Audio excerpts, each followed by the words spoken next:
Welcome to the Deep Dive. We focus on specific sources, pull out the key info, and help you get informed fast. Making sense of it all. Exactly. So today we're looking at SAVA ARSIČ. He's a pretty important name in the history of Arad. He really is. And our source for this is a detailed microbiography from the Union of Serbs in Arad. Right. A solid source. Yeah. And ARSIČ wasn't just any figure. No, far from it. He was mayor of Arad for quite a while.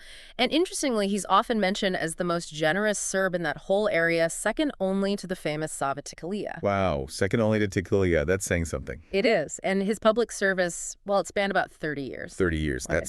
That's real commitment. So our mission today, let's say, is to figure out who this SAVA ARSIČ really was. Yeah. How did he make such an impact? And, why does his story still matter? Perfect. Okay, let's jump in. Where do we start with his life story? Well, he was born right there in Arad back in 1760.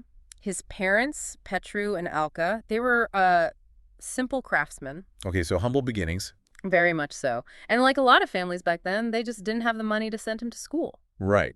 So formal education was off the table initially. How did he move forward? He ended up becoming an apprentice tailor over in Szeged. But here's where it gets really interesting. Oh. His master, the tailor, had two sons who were going to grammar school. And SAVA, instead of just, sewing, he'd listen in on their lessons. Apparently, he was incredibly good at just soaking it all up, remembering what they learned. Wow, just by eavesdropping. That shows some serious innate curiosity, doesn't it? Absolutely. A real drive to learn. It wasn't just passive listening. So he's basically teaching himself on the side. Did anyone notice? Yes, his master actually noticed how keen he was. And he even suggested to SAVA's dad, maybe you should think about getting this boy into school. But it didn't happen. No, unfortunately not. So SAVA eventually went back to Arad, tailor's diploma in hand. But that experience, that taste of learning, it clearly stuck with him. You can imagine. Yeah. The source mentions he had this strong inclination towards, learning and meditation, thinking things through, and apparently his honest character really stood out. So? It says both his Romanian and Serbian neighbors were really impressed by his integrity. He just had that reputation early on. Okay, so an honest, self-taught tailor, gaining respect. But then there's the wealth aspect.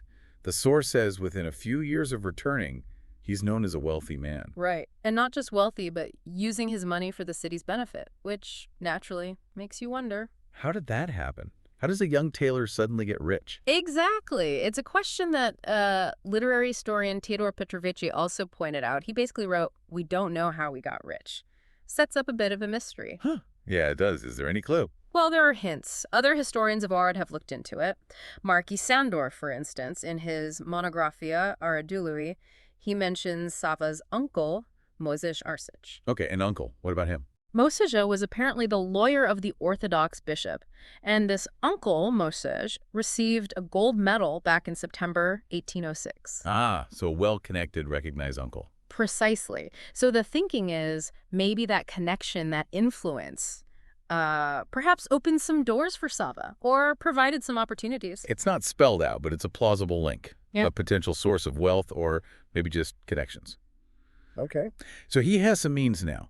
How does he start getting involved in civic life? His early community involvement really speaks volumes. Back in 1791, there was the construction of the new Church of St. John in Čukova, and SAVA got deeply involved, not just donating money, which he might have done, but he was apparently quite hands-on in making sure the work was high quality. Really ensuring it was done right. Yes, and get this, he even personally covered the maintenance costs, like food and lodging, for the workers. He paid for the workers' upkeep himself. That's what the source says. It's quite a gesture. Shows real commitment early on. Foreshadows his later generosity, you could say. Definitely. That's pretty remarkable for the time. What came next? Well, fast forward a few years to 1796. He gets a significant appointment. The commander of Arad, a man named Wagner, appointed SAVA ARSIČ as captain of the Serbian city company. Okay, captain of a city company. What did that entail back then? What was the context in Arad? Right, you have to remember, Arad was strategically important. It was a base for military regiments involved in various wars against the Ottomans, the French on the Italian front. So a busy military town. Very. And this meant keeping order and having some local defense was crucial, especially the source notes, because there were around 1,200 French prisoners being held in the Arad fortress at that time. 1,200 prisoners. Okay, so security would have been a major concern. Absolutely. So to help with local defense, they set up 3 city companies: German, Hungarian, and Serbian. And SAVA ARSIĆ led the Serbian one. Yep. He was put in charge of the 50 men in the Serbian company. Shows he was seen as a reliable leader. Later on, Jovan Vasic took over from him. Got it. So he's demonstrated leadership, community commitment, but the really big legacy seems to be in education. How did that shift happen? Yes, this is arguably where he made his most lasting impact. It revolves around the founding of the Romanian Preparatory School, or Preparandia. The Preparandia. Right. What was his connection there? Well, remember his uncle, Mosej Arsic, the lawyer for the bishop? Yeah. He was also conveniently the headmaster of the schools in Arad at the time. So SAVA likely got a pretty clear picture of the state of education, the needs, the gaps, through his uncle. Ah, so he had an inside track on the educational situation. He saw what was needed. Seems likely. He saw a need and he was in a position, or put himself in a position, to do something about it. So what was the catalyst for this Preparandia? In 1812, a proposal was made by Uroš Nestorović. He put the idea to Emperor Franz I to establish this Romanian pedagogical school, basically a teacher training college right there in Arad. The emperor agreed. He did. He approved the concept. But, and this is a big but. Oh, funding? Exactly. There was the huge challenge of actually making it happen. They needed a building. They needed furniture, books, supplies. Book essentials? Right. And crucially, they needed money to pay the teachers. The emperor hadn't allocated any new taxes for it, nor did he earmark any existing state funds. So, approval in principle, but zero budget. Sounds like a non-starter. It really does. You can imagine the situation. How do you build a school from scratch with no money? So, how did SAVA ARSIČ fit in here? How did they overcome this? This is where he becomes absolutely pivotal. The microbiography calls him the tutor responsible for the opening. Essentially, he stepped in and solved these massive problems. Made it happen. Pretty much. He sorted out the building, the supplies, the funding for salaries, everything needed to get it off the ground. And thanks to him, the school officially opened on November 3rd, 1812. Wow. That's taking charge. But his involvement didn't stop at just getting the doors open, did it? No, not at all. He went even further. He personally donated a substantial piece of his own land. More generosity. Yes. 24 jugars, which the source helpfully clarifies is about 13.81 hectares. Quite a lot of land. And what was the land for? It was specifically given for the use of the 6 teachers at the Preparandia to help support them improve their situation. That makes sense. Help attract and retain good teachers. Exactly. And here's a really crucial point.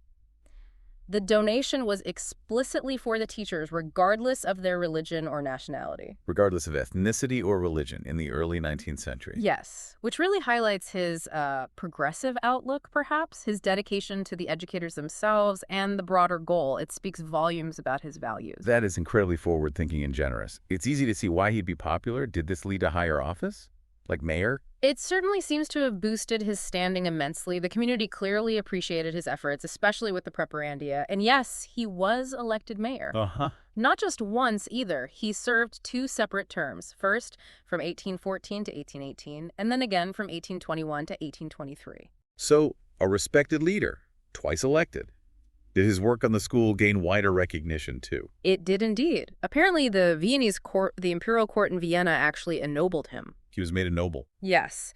And the sources indicate this was primarily because of his merits in getting the preparatory school established. It was official recognition from the highest levels. So, Mayor SAVA ARSIČ, now with a title of nobility. What was he like as a mayor, according to the source? Well, the description paints him as demanding, rigorous, but also fair and just. Okay, tough but fair. Seems like it. He apparently put a big emphasis on things like punctuality and discipline within the city administration, and the verdict seems to be that he's remembered as one of Arad's most successful mayors. Suggests he ran things efficiently, kept order, based on fairness. It's quite the picture. Self-taught, generous, disciplined leader, education champion. What about the end of his life? SAVA ARSIČ passed away in 1824. But his legacy, especially through the school, was already firmly established. Did people recognize that impact at the time? Oh, absolutely. There's a mention of the eulogy given at his funeral by Grigory Lukacic, and it really captures it powerfully. What did he say? Lukács emphasized that ARSIČ, through his own effort and expense, had laid the foundation for a house of light. A house of light. Yes, meaning the Preparandia, a place where, as Lukács put it, Romanian youth could get knowledge, develop morally, intellectually, and understand their duties as citizens and Christians. That's a beautiful phrase. Really underlines the transformative power he saw in the school he helped create. And the Preparandia itself became quite significant. Immensely so. It holds the distinction of being the oldest Romanian pedagogical school in that entire region, a pioneering institution. And the building itself, does it still exist? The source mentions the building at 13 Preparandia Street in Arad, describes it as a typical bourgeois building from the early 19th century, and interestingly, it became even more of an educational hub. How so? In 1822, the Orthodox Theological Seminary also opened its doors in the same building. Ah, so it housed both the teacher training and the seminary. A real center for learning. Exactly. And it attracted some very bright minds. The first director of the Preparandia was Dimitri Haișandăsteel. Okay. And over the years, a whole host of prominent Romanian intellectuals taught there, people who really shaped the cultural and intellectual life of the time. Like who? Any names mentioned? Yeah, the source lists quite a few. Alexandru Gavra, Vincențiu Babe, Constantin Diaconovici Loga, Atanasie Andor, Teodor Ciontea, Petru Pipal. These were significant figures. It's amazing, isn't it, how one person's drive, especially someone who lacked formal schooling himself, Right, that's what's so striking. could create an institution that educated so many influential people down the line. It really suggests that his own experience being self-taught maybe gave him this profound appreciation for what education could do. He knew its value firsthand, perhaps more than others. That makes a lot of sense. Okay, so let's try and wrap this up. We followed SAVA ARSIČ from his humble beginnings, the self-taught tailor, to becoming a wealthy, respected community figure, a captain, a two-term mayor, even gaining nobility. And all along demonstrating this remarkable generosity and leadership. Absolutely. Right. But his most enduring legacy, it seems, is that house of light, the Preparandia. His commitment to education really left a lasting mark on Arad. It really did. If you think about it, his story is a powerful example of what individual initiative can achieve.